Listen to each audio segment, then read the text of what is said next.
Part 9. The Clay Tablets from Babylon. Letter. October 21, 1934. My dear Professor, the 5 clay tablets from your recent excavation in the ruins of Babylon arrive on the same boat with your letter. I have been fascinated no end and have spent many pleasant hours translating their inscriptions. I should have answered your letter at once, but delayed until I could complete the translation which are attached. The tablets arrive without damage thanks to your careful use of preservatives and excellent packing. You will be as astonished as we in the laboratory at the story they relate. One expects the dim and distant past to speak of romance and adventure, Arabian Nights sort of things, you know?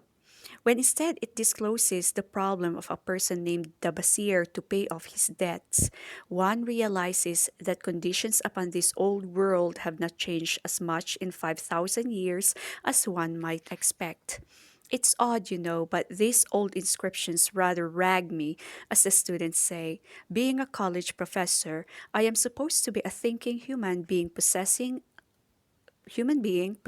a working knowledge of most subjects. Yet here comes this old chap out of the dust covered ruins of Babylon to offer a way I had never heard of to pay off my debts and at the same time acquire gold to jingle in my wallet. Pleasant thought, I say, and interesting to prove whether it will work as well nowadays as it did in old Babylon. Mrs. Sherbury and myself are planning to try out his plan upon our own affairs, which could be much approved. Wishing you the best of luck in your worthy undertaking and waiting eagerly another opportunity to assist, I am. Yours sincerely, Alfred Shrewsbury, Department of Archaeology. Tablet 1.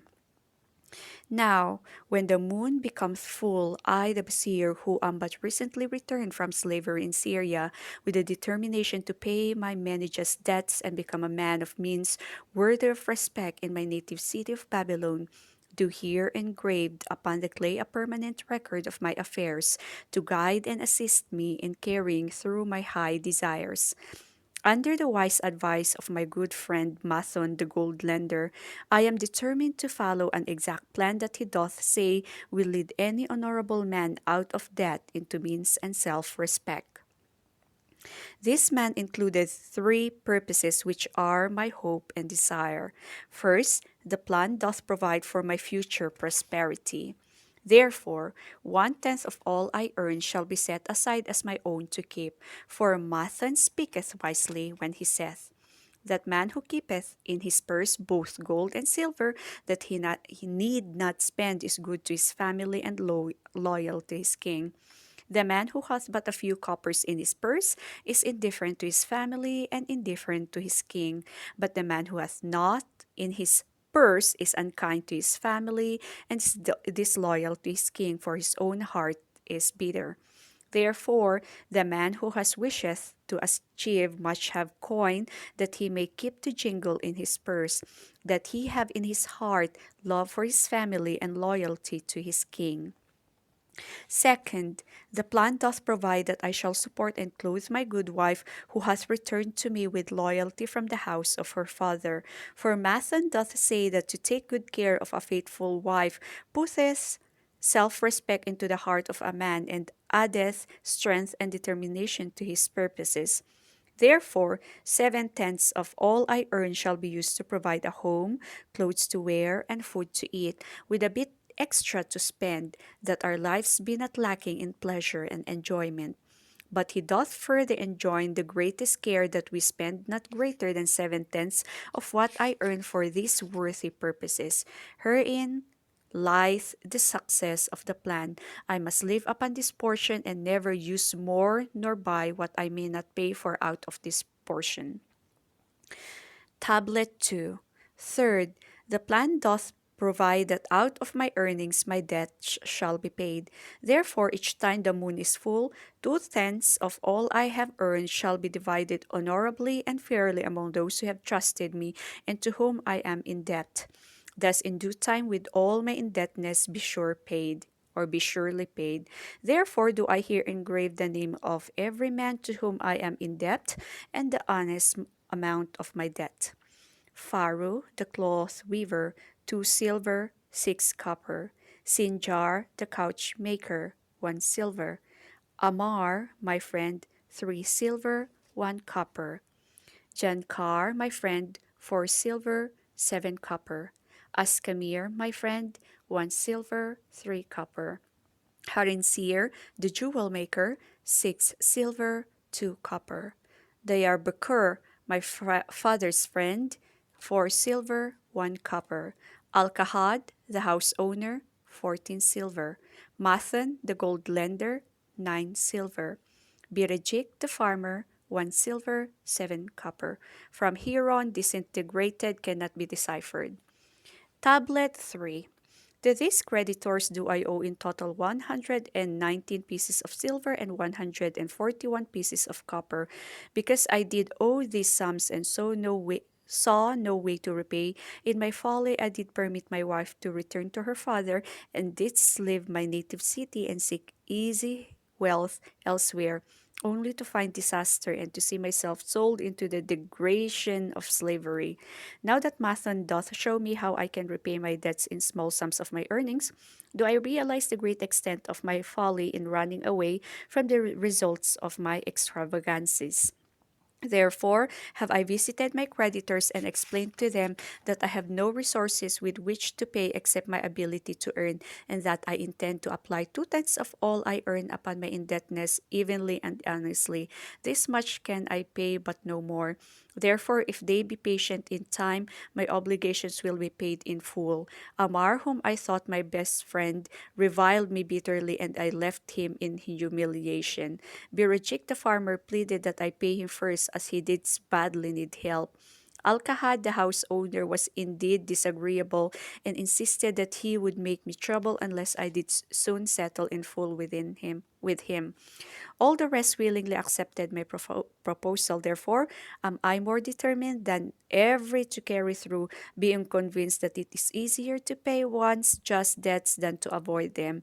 Even though I cannot meet the needs and demands of a few of my creditors, I will deal impartially with all. Tablet 4. Again the moon shines full. I have worked hard with a free mind. My good wife had supported my intentions to pay my creditors because of our wise determination. I have earned during the past moon buying camels of sound wind and good legs. For Nebatur, the son of 19 pieces of silver. This I have divided according to the plan. 1/10 have I set aside to keep as my own. 7/10 have I divided with my good wife to pay for our living. 2/10 have I divided among my creditors as evenly as could be done in coppers. I did not see Amar, but left it with his wife. Birachik was so pleased he would kiss my hand. Old Alcahad alone was grouchy and said I must pay faster, to which I replied that if I were permitted to be well fed and not worried, that alone would enable me to pay faster. All the others thanked me and spoke well of my efforts. Therefore, at the end of one month, my indebtedness is reduced by almost 4 pieces of silver, and I possess almost 2 pieces of silver, besides upon which no man hath claim. My heart is lighter than it hath been for a long time. Again, the moon shines full. I have worked hard, but with poor success. Few camels have I been able to buy. Only 11 pieces of silver have I earned. Nevertheless, my good wife and I have stood by the plan, even though we have bought no new raiment and eaten little but herbs. Again, I paid ourselves 1/10 of the 11th pieces, while we live upon 7/10. I was surprised when Amar commended my payment, even though small. So did Birajik. Alkahad flew into a rage, but when told to give back his portion if he did not wish it, he became reconciled. The others, as before, were content.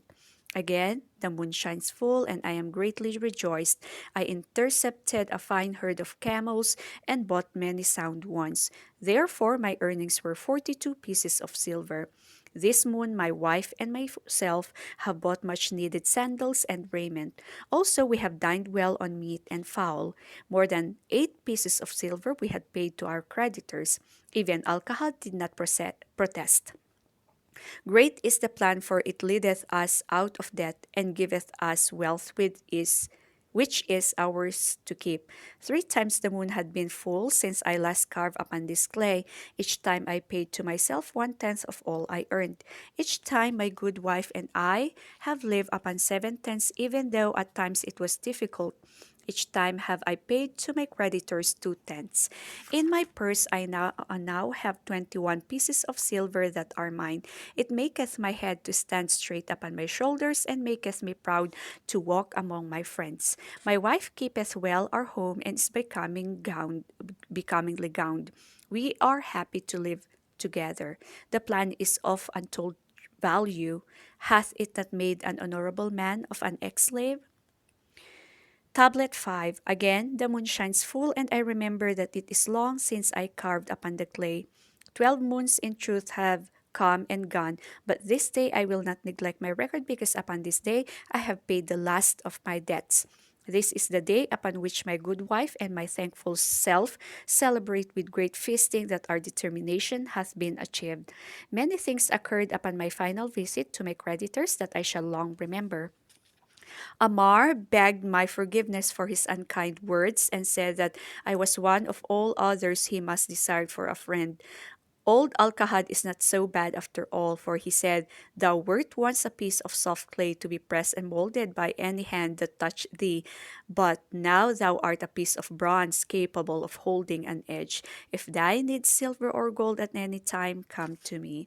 Nor is he the only one who holdeth me in high regard. Many others speak differentially to me. My good wife looked upon me with a light in her eyes that doth make a man have confidence in himself. Yet it is the plan that hath made my success. It hath enabled me to pay all my debts, and to jingle both gold and silver in my purse. I do commend it to all who wish to get ahead, for truly if it will enable an ex-slave to pay his debts and have gold in his purse, will it not aid any man to find independence? Nor am I myself furnished with it, for I am convinced that if I follow it further, it will make me rich among men. November 7, 1936. My dear Professor, if in your further digging into these ruins of Babylon you encounter the ghost of a former resident, an old camel trader named Dabasir, do me a favor. Tell him that his scribbling upon those clay tablets so long ago has earned for him the lifelong gratitude of a couple of college folks back here in England. We will possibly remember my writing. You will possibly remember my writing a year ago that Mrs. Shrewsbury and myself intended to try his plan for getting out of debt, and at the same time having gold to jingle. You may have guessed, even though we tried to keep it from our friends, our desperate straits. We were frightfully humiliated for years by a lot of old debts, and worried sick for fear some of the tradespeople might start a scandal that would force me out of the college. We paid and paid every shilling we could squeeze out of income, but it was hardly enough to hold things even. Besides, we were forced to do all our buying where we could get further credit regardless of higher costs. It developed into one of those vicious cycles that or circles that grow worse instead of better. Our struggles were getting hopeless. We could not move to less costly rooms because we owed the landlord. There did not appear to be anything we could do to improve our situation. Then here comes your acquaintance, the old camel trader from Babylon, with a plan to do just what we wished to accomplish. We jolly well steered us up to follow his system. We made a list of all our debts, and I took it around and showed it to everyone we owed. I explained how it was simply impossible for me to ever pay them the way things were going along. They could readily see this themselves from the figures. Then I explained that the only way I saw to pay in full was to set aside 20% of my income each month to be divided pro rata, which would pay them in full in a little over 2 years. That in the meantime we would go on a cash basis and give them the further benefit of our cash purchases. They were really quite decent. Our greengrocer, a wise old chap, but it put it in a way that helped to bring around the rest. If you pay for all you buy and then pay some on what you owe, that is better than you have done, for you ain't paid down the account none in 3 years. Finally, I secured all their names to an agreement binding them not to molest us as long as the 20% of income was paid regularly.